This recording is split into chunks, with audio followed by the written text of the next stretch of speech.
Mutant chronicles explain by explainer साहब। Partner movie की starting में हम आसमान में एक स्पेसशिप को देखते हैं जिसमें से धुआं निकल रहा था। दरअसल वो एक वायरस है जिस वायरस की वजह से इंसान म्यूटेंट में बदलना शुरू हो जाते हैं। ये देखकर कुछ वीआईपी लोग अर्थ को छोड़कर मार्स पर चले जाते हैं। अब अर्थ पे जो लोग बचे हैं उसमें से लीडर नाम का एक शख्स वहाँ के लोगों के साथ मिलकर टीम अप करता है म्यूटेंट्स को हराने के लिए। वो लोग स्पेसशिप पर हमला करके लड़ाई जीत लेते हैं। अब उस स्पेसशिप से किसी इंसान को खतरा ना हो इसीलिए वो लोग उस स्पेसशिप को जमीन के अंदर दफना देते हैं। जहाँ पर मैं आप लोगों को बता दूं कि इस टीम को नेबरहुड्स नाम से जाना जाता है। अब कहानी शिफ्ट होती है 10,000 साल बाद, जब हम सन 2707 का सीन देखते हैं जहाँ पर हम दो देशों को देखते हैं जिनका नाम कैपिटल और बोहास होता है। ये दोनों देश अपनी जरूरतें पूरी करने के लिए आपस में ही लड़ा करते हैं। ये दोनों जब लड़ाई कर रहे होते हैं तो कैपिटल गलती से उस जगह पर फायर कर देता है जहाँ पर म्यूटेंट्स की स्पेसशिप दफनाई गई थी। अब स्पेसशिप में कैद म्यूटेंट्स आजाद हो जाते हैं। वो बाहर निकलकर इन लोगों पर हमला कर देते हैं। यहाँ पर कैपिटल को लग रहा था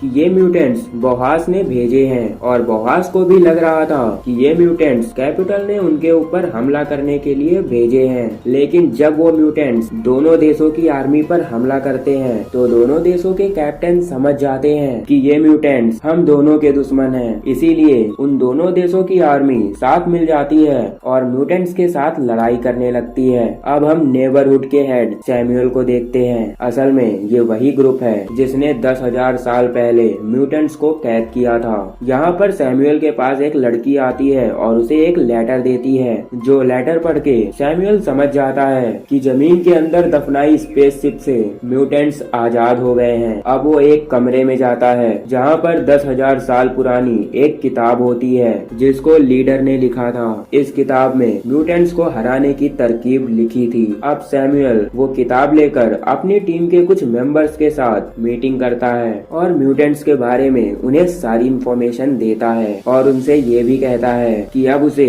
उन म्यूटेंट्स को मारने के लिए कुछ लोगों की जरूरत है। अब कैपिटल और बोहास दोनों देशों के हेड म्यूटेंट्स को मारने के लिए अपने अपने देश के कुछ बहादुर सिपाहियों को भेजने का फैसला करते हैं। अब सैमुअल के जाते ही वहाँ पर कुछ म्यूटेंट्स हमला कर देते हैं और कैपिटल के हेड को मार देते हैं। इसके बाद हम इस मूवी के लीड रोल हंटर को देखते हैं जिसके पास सैमुअल आता है और उसे अपने साथ मिशन पर जाने के लिए बोलता है। पहले तो हंटर मना करता है लेकिन जब सैमुअल बताता है कि हमारी दुनिया खतरे में है तब ये सुनकर हंटर मान जाता है। अब सैमुअल हंटर को लेकर मिशन पर जाने वाले बाकी लोगों के पास लेकर जाता है। यहाँ पर वो लोग बताते हैं कि हमें टनल के रास्ते से स्पेसशिप के सेंटर में जाना है और वहाँ पर बॉम्ब लगा देना है जिसके ब्लास्ट होते ही सारे म्यूटेंट्स मारे जाएंगे। और इस बॉम्ब को ब्लास्ट करने के लिए एक चाबी की जरूरत है जो चाबी उन लोगों के पास नहीं है। फिर इन लोगों को प्राचीन तलवारें दी जाती हैं जिससे ये लोग आसानी से म्यूटेंट्स को मार सकें। इसके बाद ये लोग अपने जहाज में बैठकर म्यूटेंट्स की स्पेसशिप की तरफ बढ़ने लगते हैं। लेकिन रास्ते में इनसे एक फ्लाइंग ऑब्जेक्ट टकरा जाता है जिस प्लेन को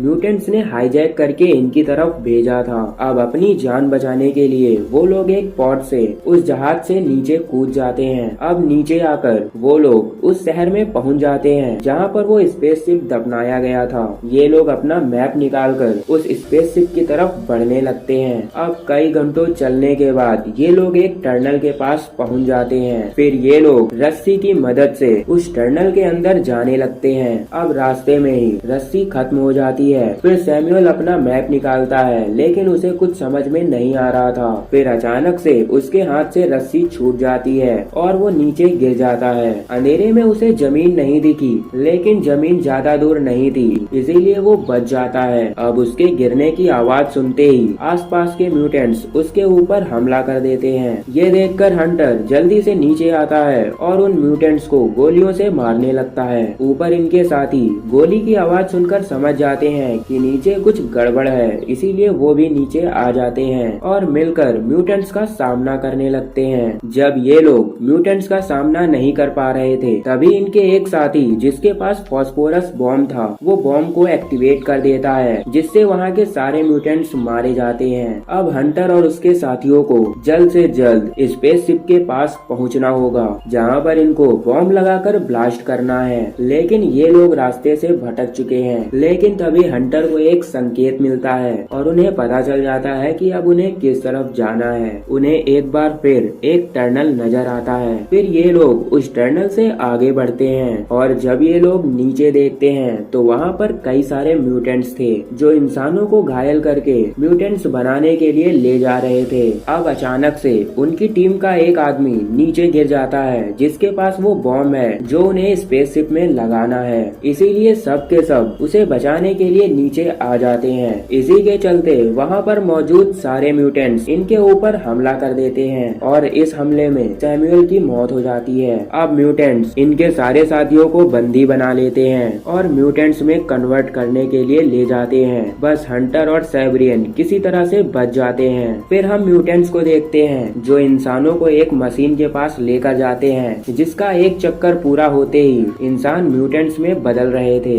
अब हंटर और सैब्रियन उस स्पेसशिप के सेंटर में बॉम्ब लगाने की तैयारी कर रहे होते हैं। लेकिन तभी वहाँ पर म्यूटेंट्स आ जाते हैं और उन म्यूटेंट्स से बचने के लिए जल्दबाजी में हंटर उस मशीन के ऊपर गिर जाता है, जिससे इंसानों को म्यूटेंट्स बनाया जा रहा था। अब इससे पहले वो मशीन से उठता, उस मशीन से निकली रस्सियाँ उसे बांध लेती हैं। अब मशीन से रेडियंस निकलती है और मशीन स्टार्ट हो जाती है। अब धीरे धीरे वो म्यूटेंट्स बन रहा था, लेकिन वो कैसे भी अपने हाथों को खोल लेता है और वहाँ से आजाद हो जाता है और अपनी साथी सैब्रियन के पास पहुँच जाता है। और इस वक्त वो दोनों स्पेसशिप के सेंटर में थे। यहाँ पर हंटर आधा इंसान और आधा म्यूटेंट्स था, लेकिन उसका अपने इंसानी दिमाग पर काबू था। फिर वो मशीन के सेंटर में बॉम्ब लगा देता है। फिर तभी वहाँ पर सैमुअल आ जाता है जो म्यूटेंट्स बन चुका है और वो सैब्रियन के ऊपर अटैक कर देता है। लेकिन सैब्रियन उसको नहीं मारती, क्योंकि अब सैमुअल कुछ भी हो, लेकिन पहले तो उसका बॉस ही था। फिर सैमुअल सैब्रियन को नीचे गिराकर मार देता है। दूसरी तरफ एक म्यूटेंट्स हंटर पर हमला करके उसे नीचे गिरा देता है, जहाँ पर वही तलवार थी